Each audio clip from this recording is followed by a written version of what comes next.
അച്ഛൻ ഒരു സമ്പന്നനായിരുന്നില്ല. പക്ഷെ വീട്ടിലാരും പട്ടിണി കിടക്കേണ്ടി വന്നിട്ടില്ല.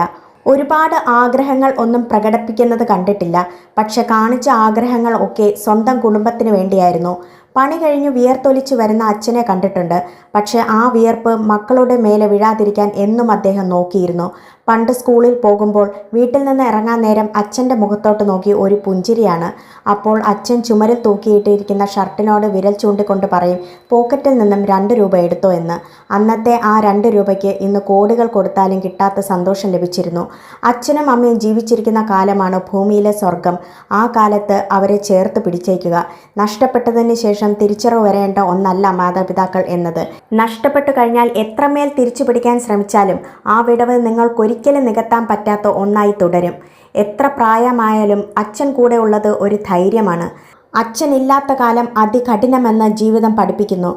പ്രകടിപ്പിക്കാൻ സമയമില്ലാത്ത വിധം നമ്മളെ സംരക്ഷിക്കാൻ ഓടിത്തീർത്ത ജീവിതമായിരുന്നു അച്ഛൻ്റേത്. അച്ഛ എന്ന് നീട്ടി വിളിച്ചാൽ വിളിയേൽക്കാൻ ഒരാളില്ലാതെ ആവുക എന്നത് വലിയൊരു ശൂന്യതയാണ്. ആരൊക്കെ ഉണ്ടെന്ന് പറഞ്ഞാലും പകരമായി മറ്റൊരാൾ വന്നാലും സ്വന്തം അച്ഛൻ്റെ കാവലോളം മറ്റൊന്നും ഈ ഭൂമിയിലില്ല.